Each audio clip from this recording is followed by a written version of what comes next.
Welcome to another episode of Let Me Be, the podcast where we explore inspiring journeys and the lessons learned along the way. Today, I'm thrilled to have Frederic Widell with us, a seasoned global executive with a career spanning Asia, Africa, and Europe.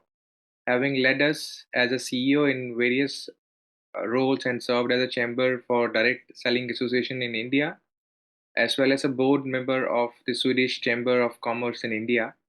Frederick brings a unique international perspective on leadership and cultural adaptation.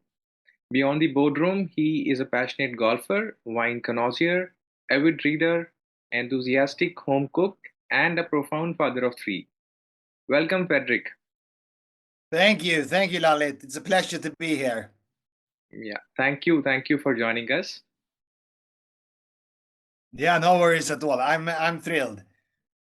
So how is everything with you? Yeah, everything is perfect. Yeah. Awesome. Yeah. So, Frederick, with such a diverse career, what's the one thing you are truly passionate about when you're not working? Yeah, that's a good question. And I think I'm passionate about many things because I think that sort of highlights your life or makes your life more interesting. But I'm really passionate about food and drink. So I love cooking. I love wine, and I like every type of cuisine you can imagine. Everything from the Far East to the wild, wild West, so to speak. Yeah. Since you've been in India, so have you ever, do you like any Indian cuisine or any place, you've been to and you loved about that? Yeah. I mean, Indian food is very, very good. It's definitely up on my top five list of cuisines around the world. And I'm a big sucker for Punjabi food in particular. Okay. But even West Bengal and places in Chennai, for instance, Mumbai. I mean, there's a lot of good food in India, no doubt. Okay. So maybe, if you can tell us about your journey in India and then, like how many years you've stayed there or, the places where you have gone to for official purpose. Sure. I've lived exactly 8.5 years in India, which is a fairly long time. And I've been to every state there is except three. Only three states I never visited, but other than that, I've been everywhere from Mizoram to Kerala basically, and everything in between. So I've been around. Do you have any preference, like which state, if you like to rank maybe, let's say, top three in India? So, Well, if I take cities, let's start with cities then. I would say number one, Bangalore. okay. Number two, Mumbai or Bombay, as I like to call it. Yeah. And number three, I would say Pune, actually. Okay. Yeah. And And Delhi is also good. Don't get me uh, wrong. It's just the pollution that I sometimes gets. But I other was than that, Delhi is also a nice place, no I was doubt. about to say, where will you put Delhi, in between? So No, thank no, Delhi is definitely up there also. Delhi is a good place and lots of good restaurants and cool shopping places and stuff in Delhi. So, yeah. but Bangalore, I love Bangalore because it's such a green city and the climate is excellent nearly all year round. Yes, exactly. Yeah. Thank you. Since your journey has taken across multiple continents and industries, so what motivates you to keep going even on, some challenging days? Well, I like challenges actually. So when there are challenges, I kind of get to my best. But let me rephrase that a little bit and say, hey, what keeps me going during boring days?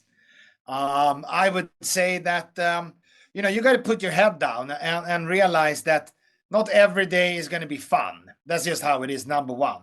Number two, if I'm stuck in a boring meeting, I think about my family, my wife, and soon I'm able to go home and spend time with them, and that kind of brings me joy and a little bit of extra motivation. But I think in the end, you have to have persistence, and you have to realize that not everything you do will be fun and take one of those days as, hey, it's one of those less fun days. And I think that's pretty easy for me to do, actually. So I don't have a big problem with those days.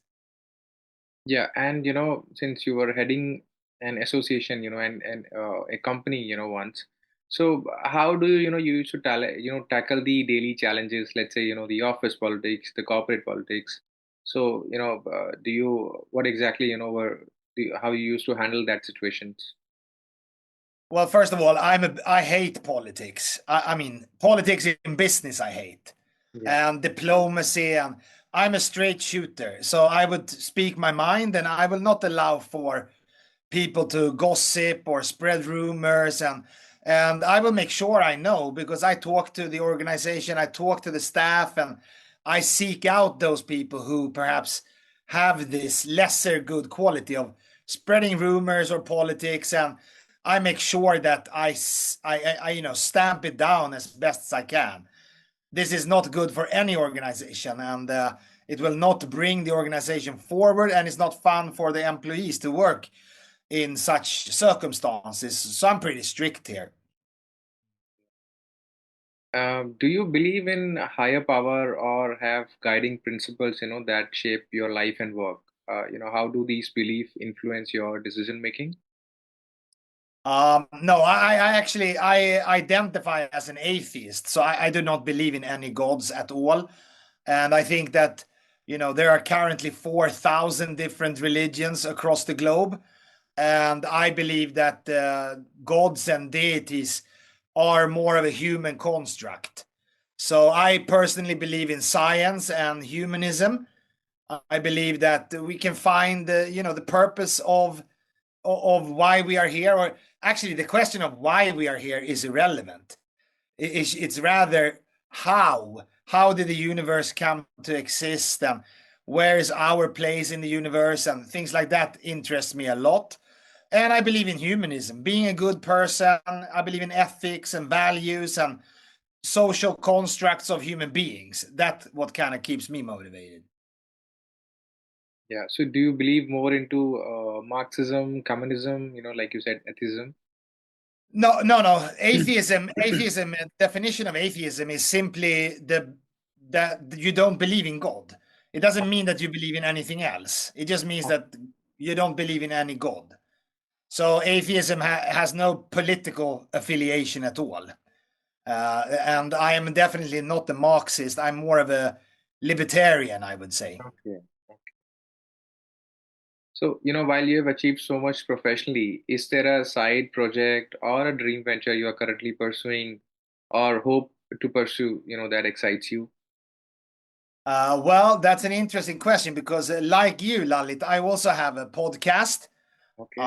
and that has just I started just half a year back, and it's just a side gig that I do, and I primarily do it for myself.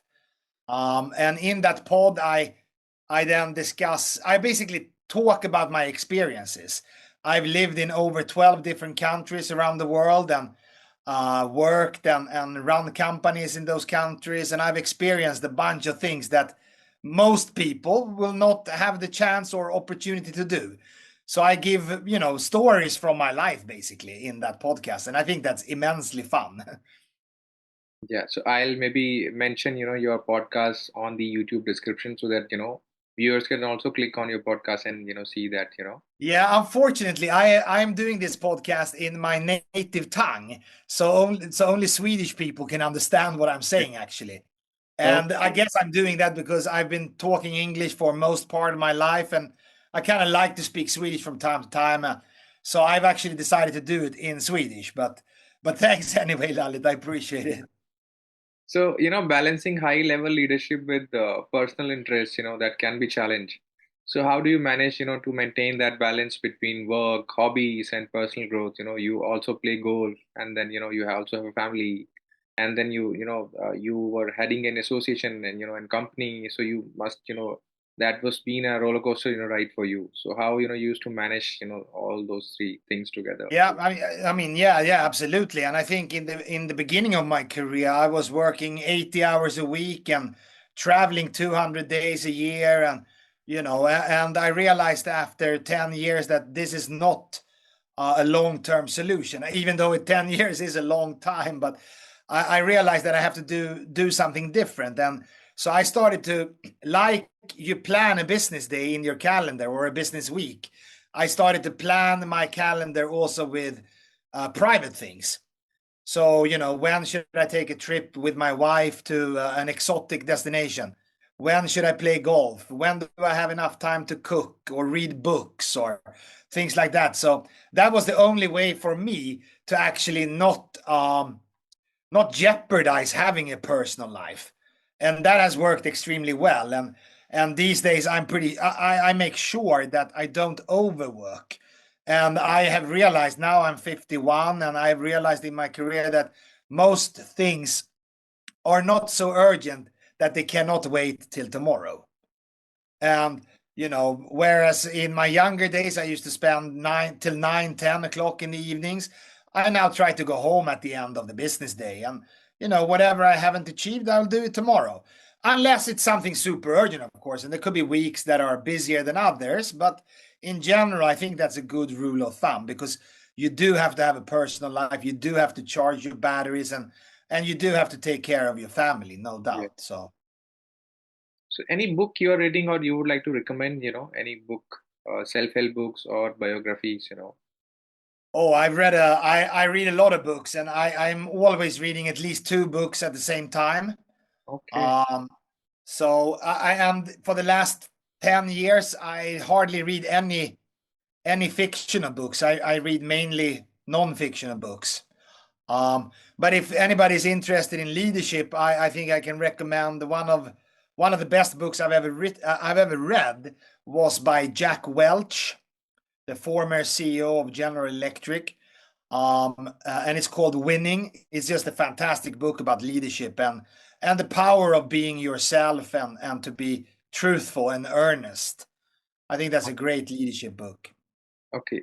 Currently, which book you are reading, if you would like to share that?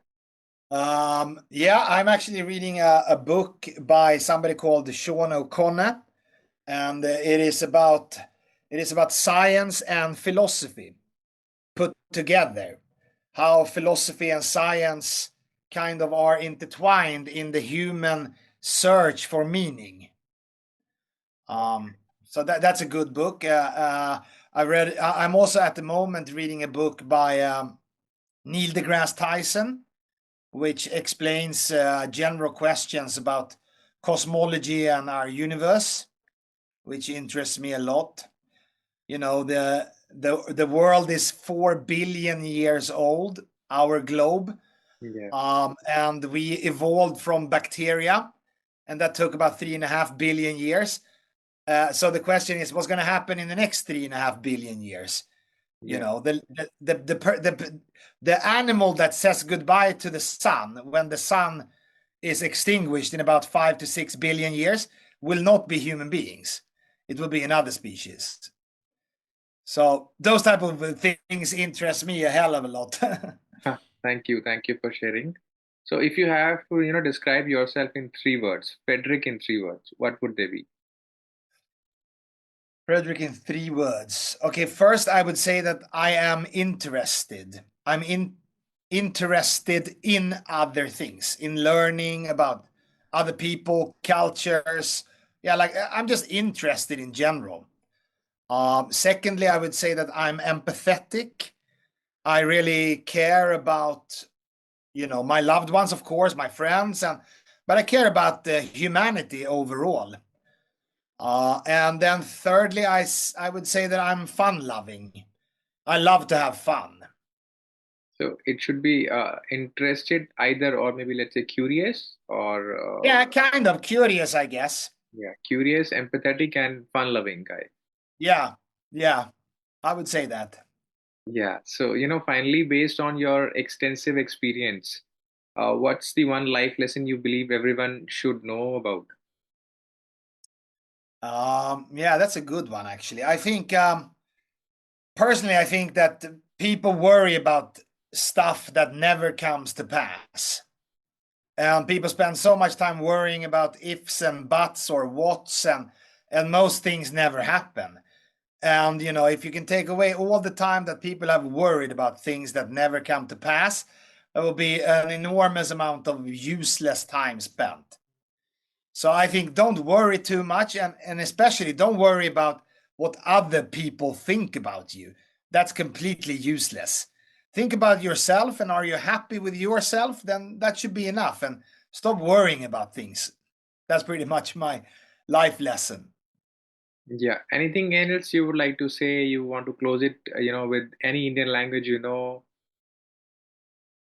Yeah, Indian language. Yeah, I do know some Hindi actually. And one of my favorite phrases when I was leading big organizations in India was always "Har cheez mumkin hai." Okay. And I realized that there is some Urdu in there also, but at the end of the day, I think it is a very, very strong and powerful statement. Yeah. So you have any plans coming to India again, I've been so many times to India, and I've lived there for 8.5 years. So I would say India is a part of me. So of course I'll keep coming back. I mean, India is a fantastic place, and people are lovely, and the food is fantastic. The scenery is beautiful. So of course I'll come back. Yeah, maybe then, we can have a physical podcast. Absolutely, yeah, Thank yeah, I'd love that. Yeah. So thank you, Frederick. Thank you so much for sharing your insights and personal journey with us today. Your global perspective and dedication to excellence, both in business and life, are truly inspiring. I know our listeners will take away invaluable lessons from our conversation. Thank you again for joining us on Let Me Be. It's been a pleasure. Thank you very much. It was my pleasure to be here. Thank you. Thank you so much. Thank you.